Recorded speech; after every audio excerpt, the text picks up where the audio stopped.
5ই আগস্টের পরে সব জায়গায় সংস্কার হচ্ছে। ওই সংস্কার শেষে এবারে বিপিএলটাই আশা করি রাজশাহী স্টেডিয়ামে এবারে বিপিএল এর কয়েকটি ম্যাচ আয়োজন করতে পারবো। আমরা ইতিমধ্যেই বলেছি যে আমাদের 3টা স্টেডিয়ামে এখন পর্যন্ত আন্তর্জাতিক এবং বিপিএল সহ ম্যাচগুলো হয়ে থাকে এবং এটাকে আমরা একটু ডিসেন্ট্রালাইজ করার জন্য ইতিমধ্যেই উত্তরবঙ্গের দিকে রাজশাহী স্টেডিয়াম এবং দক্ষিণবঙ্গের দিকে বরিশাল কিংবা খুলনা স্টেডিয়ামে সামনের বছর থেকেই বিপিএল আয়োজনের উদ্যোগ নিয়েছে। ইতিমধ্যেই আপনারা জানেন এখানে বিসিবির দায়িত্বশীলরা এসেছিলেন এবং ওনাদের থেকে এনএসসি ফিডব্যাক নেবে যে কী কী সংস্কার করার প্রয়োজন এবারের বিপিএল এখানে আয়োজন করার জন্য, এবং সে অনুযায়ী আমরা সংস্কার শেষে এবারের বিপিএলটাই আশা করি রাজশাহী স্টেডিয়ামে এবারে বিপিএল এর কয়েকটি ম্যাচ আয়োজন করতে পারবো।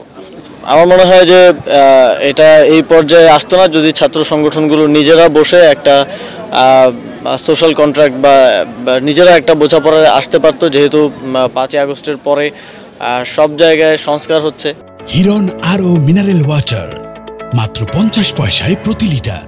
ছাত্র রাজনীতির বিষয়টাও ছাত্র সংগঠনগুলোর নিজেদের বসে একটা নতুন রূপরেখায় একমত হওয়া উচিত ছিল, এবং সেটা হতে পারতো যে হল এবং একাডেমিক এরিয়ায় একাডেমিক ইয়াতে যে সাংগঠনিক ছাত্র রাজনীতি সেটা কিভাবে চলবে বা চলবে কিনা, এটা যদি আগেই ছাত্র সংগঠনগুলো বসে একটা চুক্তিতে আসতো, এক্ষেত্রে আমার মনে হয় ছাত্রদের দিক থেকেও ছাত্র সংগঠনের প্রতি বা ছাত্র রাজনীতির প্রতি যেই বিদ্বেষমূলক পরিস্থিতি তৈরি হয়েছে, যে মুখোমুখি অবস্থান তৈরি হয়েছে, সেটা হতো না এবং এই ধরনের কোনো পরিস্থিতি তৈরি হতো না। এটা আমি মনে করি যে আমাদের ছাত্র সংগঠনগুলোর এখানে আরেকটু ম্যাচিওর হওয়ার সুযোগ ছিল।